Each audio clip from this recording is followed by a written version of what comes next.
Hello बच्चों, चलिए प्रश्न को पूरा देखते हैं। तो हमारा दिया गया प्रश्न क्या है कि एक पेयजल का नमूना क्लोरोफॉर्म से कैंसरजन्य समझे जाने की सीमा तक बहुत अधिक संदूषित है। तो इसमें संदूषण की सीमा क्या है? 15 ppm द्रव्यमान में है। तो जल के नमूनों में क्लोरोफॉर्म की मोलरता ज्ञात कीजिए। हमें क्या दिया गया है कि हमारे पास क्या है कि एक क्लोरोफॉर्म है किसी जल में। तो उसकी जो हमारे पास संदूषण की सीमा क्या दे रखी है? 15 ppm। तो इसके नमूने का क्लोरोफॉर्म की मोलरता ज्ञात करनी है हमें। तो सबसे पहले हम देखते हैं, लिखते हैं हमारी मुख्य उदाहरण। तो वो क्या होगी? मुख्य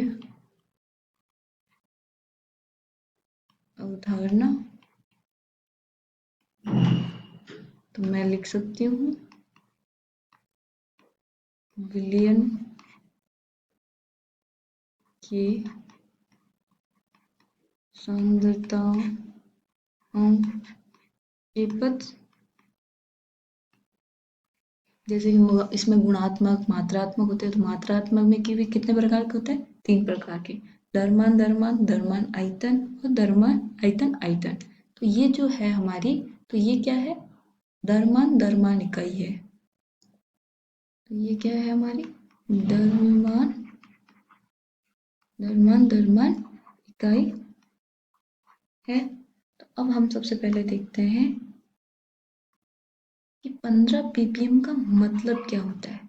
कि किसी भी अगर पानी में दिया जाता है तो 15 ppm का मतलब क्या होता है? तो 15 ppm का मतलब है, का क्या मतलब है कि पानी का जो 15वां भाग है, 15वां भाग, वो क्या है हमारी? उसमें संदूषित जो है क्या है हमारा? क्लोरोफॉर्म क्लोरोफॉर्म उपस्थित है। ठीक है। तो अब हम सबसे पहले बोलते हैं कि देखते हैं कि ppm का सूत्र होता है क्या है। तो ये इसका क्या होता है कि विलेय का द्रव्यमान, विलेय का द्रव्यमान बटा विलयन का, या विलायक का बोल सकते हो।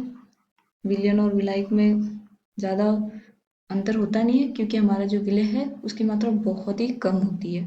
तो हम विलेय या विलयन या विलायक लिख सकते हैं। तो विलयन का द्रव्यमान गुणा में 10⁻6।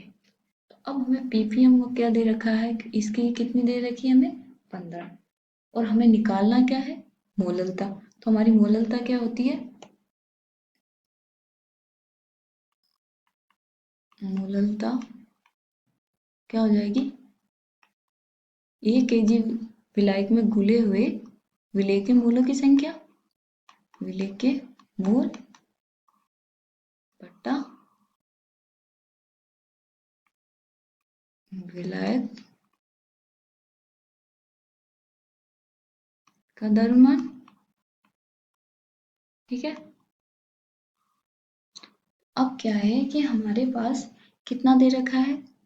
विलायक या विलायक कितना है? विलायक है हमारे पास 10⁻6 ग्राम। तो इसको 1 kg में लेना है हमें। तो वो क्या हो जाएगा? 10⁻3 kg। ठीक है। अब हमें विलेय के मोल चाहिए।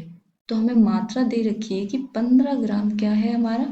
क्लोरोफॉर्म है और CHCl3 उपस्थित है। ठीक है। तो इसके हम मोल निकाल लेंगे। तो मोल क्या आ जाएंगे हमारे पास? 15/118। तो ये आ गए हमारे पास मोल।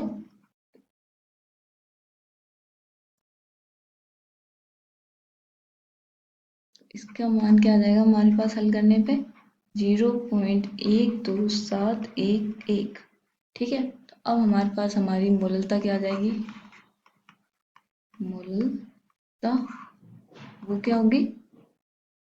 मोल आ गए 0.12711 और विलाय क्या है हमारा 10⁻³ kg।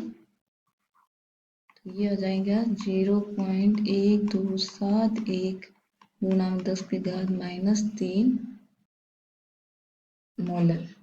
ठीक है, तो यही हमारा अंतिम उत्तर है। आशा करती हूँ आपको समझ में आया होगा। धन्यवाद।